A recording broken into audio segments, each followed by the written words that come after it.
Guys, what's up? Welcome back to Stormworks. We are back working on our submarine once again, and yeah, I've got a fun little clip in the background here for you. So if you guys did not see, pretty recently I released a submarine fighter on the workshop. So that's basically what this is.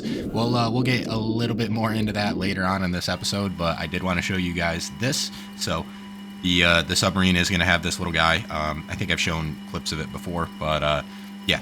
Anyways, this is just a fun little clip of us launching the little submarine fighter. You can redock it. I'll have some footage of that in some coming episodes, but for now, we're just gonna get right into the build for the submarine. So I did a little bit of work off camera, and you guys will probably notice that if you're keen-eyed. There has been quite a bit of paint work, at least, but beyond that, we really need to start working on the interior of this ship. So that's kind of what I want to do in today's episode. Today's episode isn't going to be super technical. We're really just going to do a lot of kind of decoration, and I want to start right down here with this hallway. So we've got these two little rooms cut out. These are both going to be for the commanding officer and the first officer. Basically little bunk rooms right next to the command and control. So the interior of this sub, if you know anything about subs, is really weird and completely wrong. But I do really weird things, so that's fine. But I do want at least to have bedrooms next to command and control just for the CO and the first officer. So that's what this is. And basically, we're not going to get too much into the bedroom in this episode. We'll come back. We'll detail them later. But I wanted to tell you guys why these are just their own specific little one bedrooms. They are for two important people on the ship, obviously. So let's get that filled out, and then I'm going to actually go back out into the hallway, and then we're going to get that hallway looking real nice. We're going to start playing around with some lighting, and I want to clean up the command and control room a little bit. Obviously, there's a ton of work that needs to get done in there, and it'll change quite a bit by the time the submarine is finished. But for the time being, I do want to clean it up. It's looking a little messy in there, a little crazy. Definitely needs a little bit of love. But today is going to be one of those days where I probably ramble on about. So if you want to learn a little bit about some of my interior work and maybe some tips and tricks for your own interiors, as well as, I guess, some of the process, this would probably be a good episode. I'm going to talk a lot about that in this one. I do get quite a bit of questions about my interiors and whatnot. And so we're really just going to be doing interior work in this episode. So I guess I'll talk about it.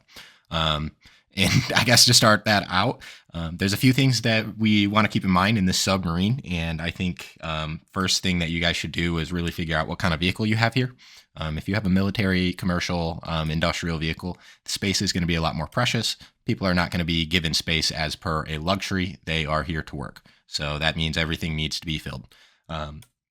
Adding a layer to that, we're on a submarine, which means I need to make sure we have bulkheads, and I need to make sure that we have fire equipment pretty much everywhere. Just a lot of HVAC, a lot of plumbing, that kind of stuff. You don't need to do the plumbing. You don't need to do the HVAC. But one of the main reasons that I really do it in a lot of my ships is because I don't like putting fake plumbing on the wall. And the fake plumbing is a slippery slope because you got to be really, really good at knowing how things look in order to basically fake it correctly. So it's really, really hard to do that.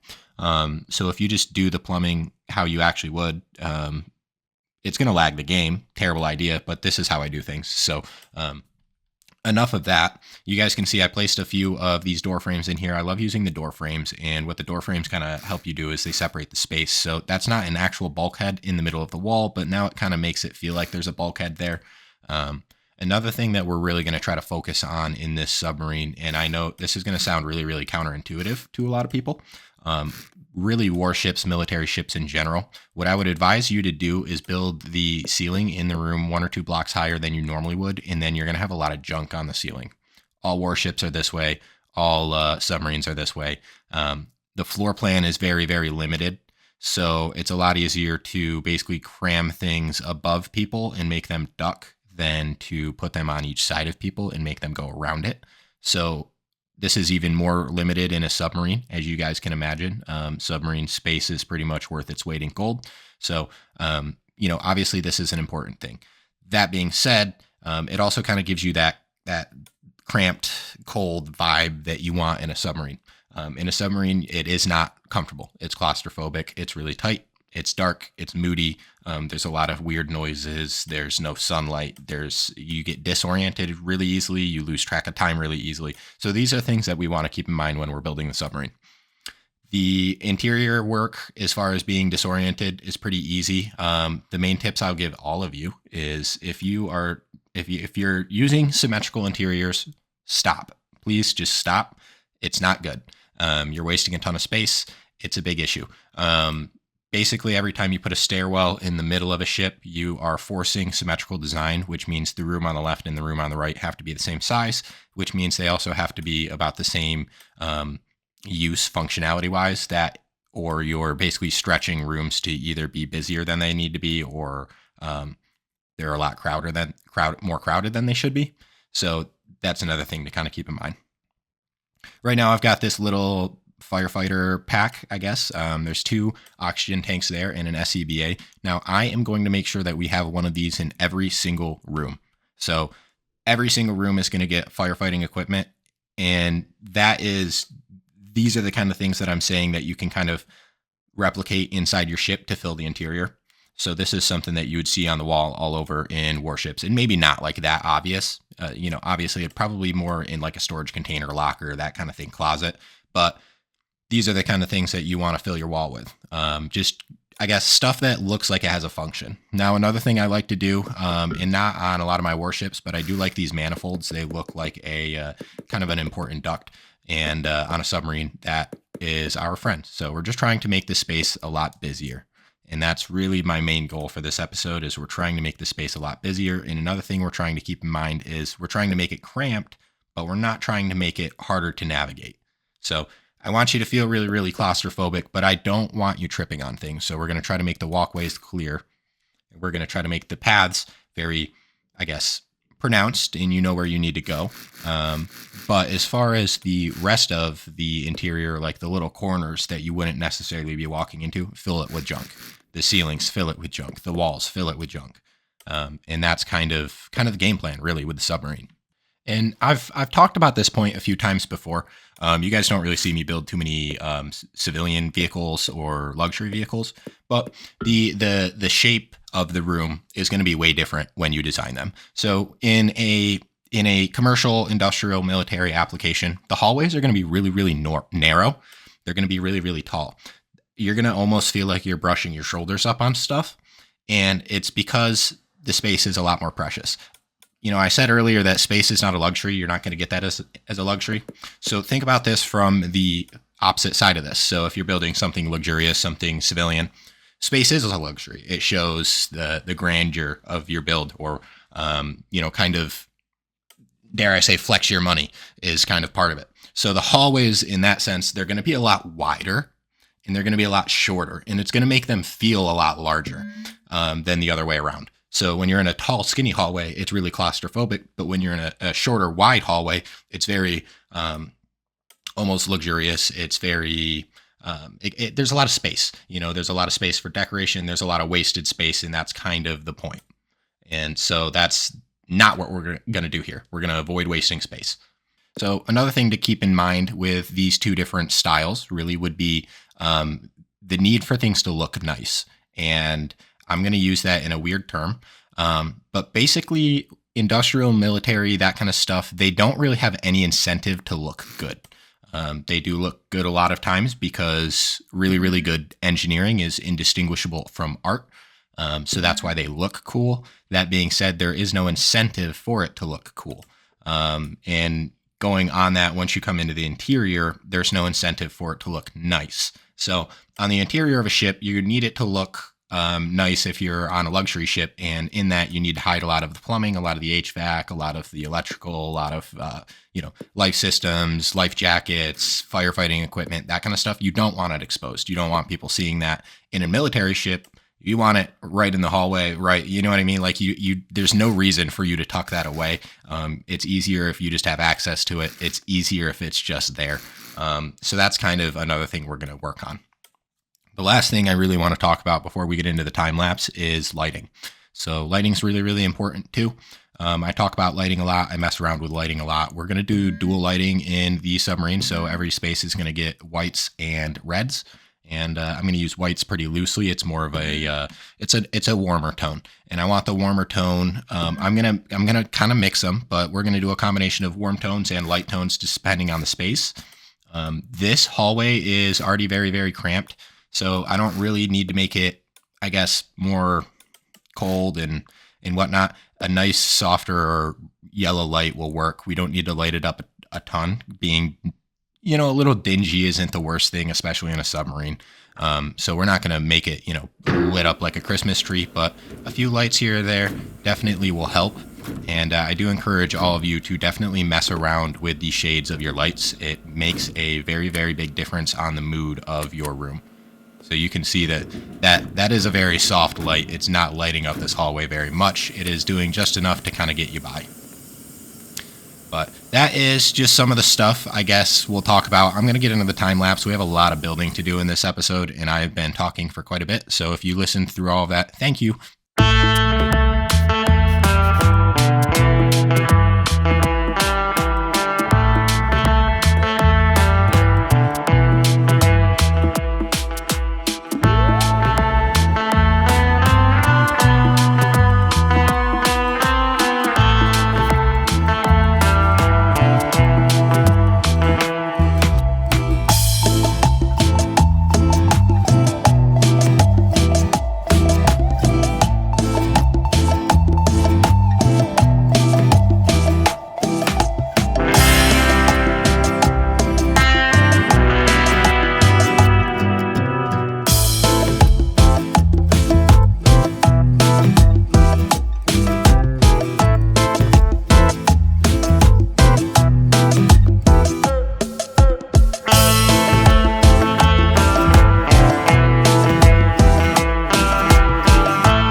Alright, Spooky Vibe Simulator. Let's check these lights out.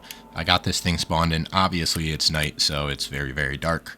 So, I do apologize. We'll get it to daytime here soon. I gotta move that med pack. It's in the way of the door. I hate Z-fighting. Cannot stand it. Absolutely the worst thing. And yeah, the white lights in here are looking pretty good. Definitely gonna need to move these around. It's funny because I have them completed by now, and I'm looking back at this and I'm like, wow, that looks horrible. But it will look a lot better. But yeah, I just wanted to kind of give you guys a run around of the sub. I have since been working on the sub a lot more, so I guess give me a pat on the back for that. I've gotten back into the sub, working a little bit less on the diving ship, but I'm starting to like this thing a lot more again, and it's coming along. So I've got a lot of the technical systems done, which are, I guess, obviously the much more time-consuming part of everything. And I'm just flicking on all of the red lights in the background so you guys can see the reds. But yeah, I've got all of the basically almost all of the math done, so the rest is really just a sprint towards the end. I added this little room real quick. This is going to be a bathroom, but the rest is just going to be a sprint towards the end with the interior, I guess. So I hope you guys are looking forward to that. I've definitely got some more fun shenanigans that I think you guys will like with the submarine. Real quick before we close the episode out, I'm going to go downstairs. I did add this thing off camera. This is to basically, it's going to be to launch basically mines and sonar noisemakers and that kind of thing out the side of the sub. But yeah, the reactor is getting obnoxiously loud, as you guys can hear. This thing is not a stealthy sub, it's a fast sub. So I'm going to turn the volume down real quick. And yeah, guys, that's pretty much all the building I got for you in this one. So if you like this series, don't forget to hit that like and subscribe button. We have plenty more to come of this, unfortunately, and fortunately, I guess. I don't know. I'm excited to be done with it, but also there's a lot more work to do. So I don't know when the next episode for the submarine is going to be. Schedule's been a little all over the place, so I do apologize for missing an episode earlier this week. I've been really, really busy with work, and I'm going to be traveling some more coming here soon. So just be patient with me, guys. We'll get this thing done eventually. If you're a longtime subscriber, you know I am not a quick builder, so... But yeah, guys, that is pretty much all the building we're going to do in this episode. I know we were all over the place on the interior, a little bit more kind of ranty, but that's all right.